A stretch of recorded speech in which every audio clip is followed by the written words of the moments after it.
O ano era 1981 e com uma patada de Baltazar, o Grêmio mudava o patamar da sua história.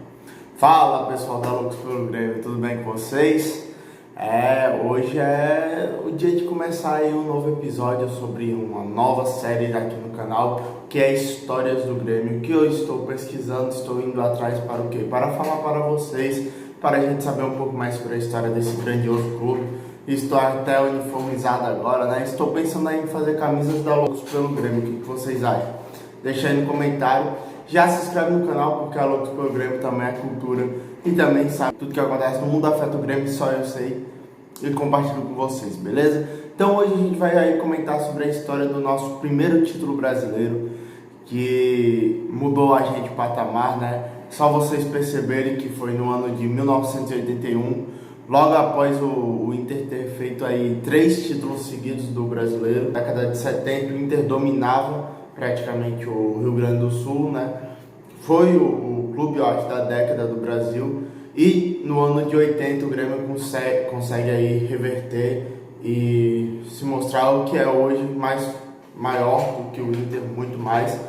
Mas foi aí que começou, né? Em 83, todo mundo sabe, fomos campeões da Libertadores, o primeiro gaúcho a ser campeão da Libertadores e Mundial. Então, ou seja, mudamos o nosso patamar a partir daquela patada do Baltazar no Morumbi. Além do mais, o Inter, além de ser tricampeão brasileiro, também tinha uma série de títulos estaduais. Se não me engano, foram 7 ou 8 títulos praticamente seguidos que o Inter teve nessa década. Ou seja, o Grêmio estava numa fase muito ruim no seu estado. E graças a Deus conseguiu revertê-la.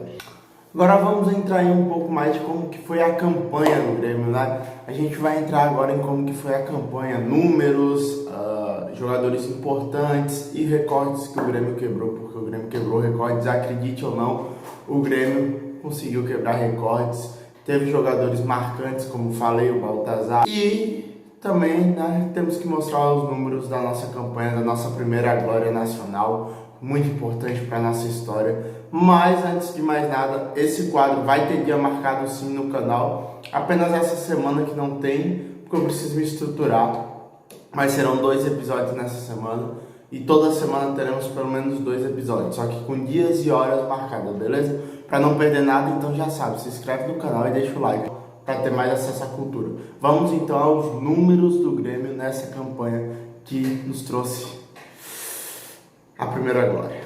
Coisas interessantes desse campeonato é que esse campeonato foi o primeiro que foi realizado da fórmula que depois se expandiu, né, com a Taça Ouro, onde os campeões estaduais e os vices dos seguintes estados: Rio Grande do Sul, Minas Gerais, Pernambuco, Goiás, Ceará e Paraná.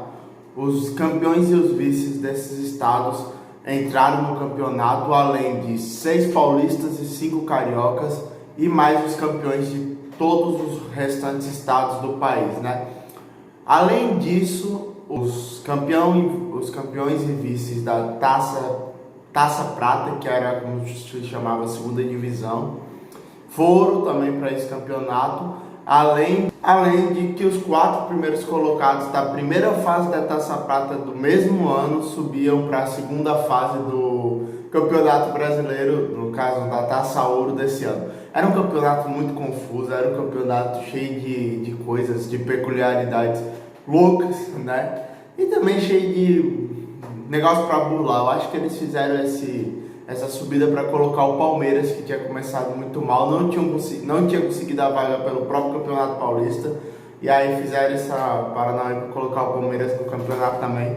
Era cheio dessas coisas, dessas peculiaridades, era normal acontecer, não era tão bem estruturado como é hoje. Mas, ao total, teve 44 participantes, tá? Eu tô lendo aqui um pouco, porque é muito número para uma cabeça só. Foi organizado pela própria CBF, beleza? Mas é aquele negócio, tá ligado? Não era um campeonato, era um campeonato mais amador, digamos assim, apesar de valer e ser profissional, os clubes serem profissionais, mas a instituição era um pouco amadora, a instituição CBF. Ela começou dia 17 de janeiro e terminou dia 3 de maio, ou seja, era no início do ano que isso acontecia, algo Interessante. Teve 306 partidas, ou seja, menos partidas do que hoje em dia. Hoje em dia são 380 partidas ao longo do campeonato, ou seja, além de ter mais clubes, tinha menos jogos. Isso se devia à fase de mata-matas, né? Obviamente.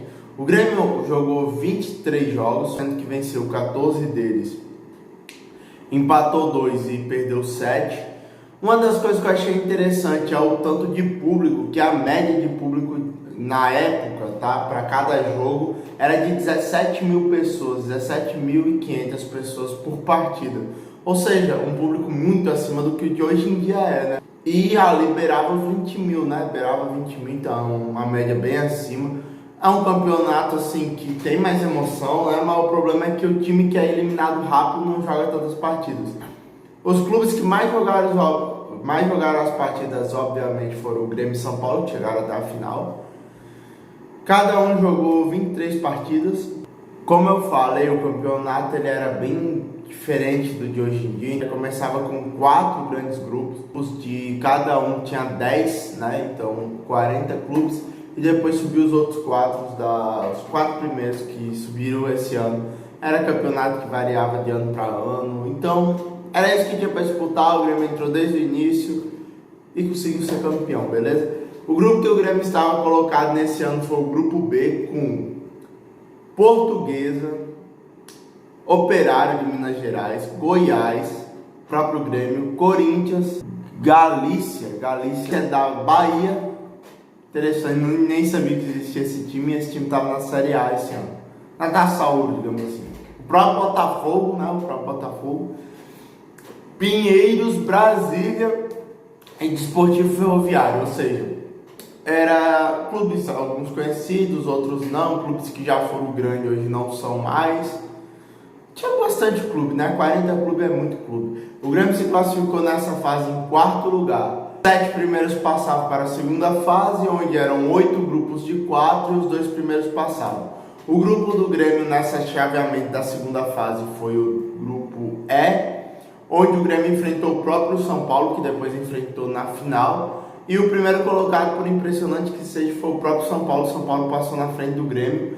Nessa fase teve 6 jogos, o Grêmio venceu 4 e perdeu 2. São Paulo venceu 4, empatou 1 e perdeu o outro. Por isso que passou na frente do Grêmio. Foi São Paulo, Grêmio, Inter de Limeira e Fortaleza, que eram do grupo, e Grêmio e São Paulo passaram para as oitavas. Aí a gente começa aquele chaveamento como se fosse uma Copa do Brasil. Eu acho que esse campeonato ele foi depois substituído pela própria Copa do Brasil, que faz mais sentido, porque é um campeonato muito embolado que, cara, tem muita semelhança com a Copa do Brasil se você prestar bem atenção. E aí nas oitavas de final, primeiro você vai se inscrever no canal e deixar o like sobre o que você está achando aí da campanha do Grêmio, que é um campeonato bem confuso. Pra mim, que nasci em 2003, peguei toda essa fase de campeonato de pontos corridos, e até eu acho pra vocês era na época, porque tem muita gente que entra depois, que vai acrescentando aqui, retirando dali, faz um paranauê todo pra estar colocando aí nas oitavas, sempre alguns times famosos, né? Eu acho que se fosse para fazer um campeonato desse estilo, deveria ser com uns 20 clubes que tem hoje, aí tu joga 19 rodadas, né? Sem ir de volta, só ida. 19 rodadas, aí tu faz mata-mata com os 8 primeiros, mata-mata com os 8 últimos. Pra o quê? Ou com os 10 primeiros e os 10 últimos? Pra decidir quem vai cair e pra decidir quem vai subir, né? Aí tu vai dar mais jogos pra todo mundo, com mais emoção, pô. Os 10 primeiros vão jogar aí pra ver quem vai ser campeão. Aí tu bota 2 grupos de 5. E aí tu coloca mais uns 5 ou 10 jogos aí.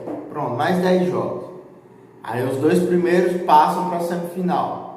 Aqueles outros 3 lá se lascaram. Talvez bota um grupo de 6 para disputar quem vai pra Libertadores, né? Porque passou 4, os 4 já estão na Libertadores.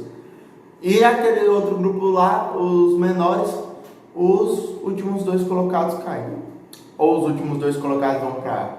Os últimos, sei lá, o primeiro de cada chave escapa. E os outros 4 aí vão para os quartos de final para ver quem vai cair, sei não. Essa foi uma ideia para se fosse fazer hoje em dia, né? Seria massa assim também. Assim ia ter praticamente o mesmo número de jogos, ia aumentar o número de torcida, ia ser bem mais interessante o campeonato.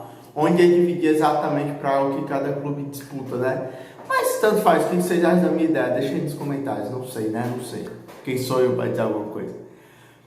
Nas oitavas o Grêmio enfrentou o Vitória, onde o Grêmio perdeu a primeira por 2-1 e depois venceu a segunda por 2-0, passando assim para enfrentar o Operário nas quartas de final, onde o Grêmio venceu os dois jogos com, eu acho que na época com facilidade, não era nascido, me desculpa, não me lembro desse jogo. Mas o Grêmio venceu a primeira por 2-0 e a segunda por 1-0. Depois o Grêmio foi para enfrentar a Ponte Preta, onde jogou dois jogos também de novo, sendo o primeiro por 3-2 e perdendo o segundo por 1-0. Eu acho que o Grêmio tinha a vantagem do empate nesse jogo. Do empate eu digo em termos de resultado igual. E aí chegamos então à final, onde o Grêmio ganhou o primeiro jogo de 2-1 e o segundo de 1-0. Sagrando-se campeão brasileiro. Mas então é isso, foi assim que o Grêmio se sagrou campeão brasileiro em 81. Louco, né? Com um título muda o patamar do clube. O Grêmio nessa fase estava caindo, né? Estava indo para ser o segundo do estado e aí conseguiu ser campeão brasileiro. 2 anos depois conseguiu o título que é muito mais importante que o brasileiro, que é a Libertadores, ainda mais naquele ano, que era mais difícil ganhar a Libertadores, era só campeão e vice que iam para disputar a Libertadores. E conseguiu um Mundial também. Então, cara, ali mudou totalmente o patamar do Grêmio. Em 80, 90. E aí o Inter mostrou que é o segundo força do estado. Porque não tem como tu negar a história, né? O Inter estava bem melhor, mas o Grêmio foi lá e conseguiu. Graças a esse título, então, os caras que participaram desse título foram, sem dúvida, um dos mais importantes da história do Grêmio. Apesar de ser um brasileiro, né? Eu acho o mesmo nível de Copa do Brasil. Mas apesar de ser um brasileiro, que mudou o patamar do clube. Então não é um título qualquer, não é uma Copa do Brasil como foi 2016 também foi muito. Todos os títulos brasileiros são importantes. Mas esse em especial foi mais porque mudou o patamar do Grêmio, deu confiança e 2 anos depois ser campeão do Mundial. Então foi o maior em importância título nacional do Grêmio e que bom que aconteceu, fico feliz assim e isso trouxe muitos gremistas, como muitos estão dizendo aí que estão se tornando gremistas graças a esse canal, não sei se é verdade ou não, mas aqui já vai ter um vídeo sobre como convencer uma pessoa a virar gremista, beleza? Então já tá ligado aí, olha esse vídeo de como convencer uma pessoa a virar gremista. E daqui a 2, 3 dias vai ter o próximo vídeo sobre história do Grêmio aí, a gente vai contar a história do Grêmio, a minha forma, talvez não a forma tradicional de se contar, talvez não a forma de história que o seu professor de história conta, mas a minha forma, e espero que gostem disso, né? Talvez não tão agitado como os outros vídeos, mas é isso que importa, é contar a história do Grêmio, é transmiti-la como um bom professor de história a todos que não conheciam, ou a todos que já conheciam, queriam relembrar, ou ouvir por mim. Mas tem aí um vídeo de como convencer uma pessoa a virar gremista. Espero que você assista lá, que goste do vídeo, que dê seu like, que se inscreva no canal. Valeu, tamo junto, até a próxima história do Grêmio.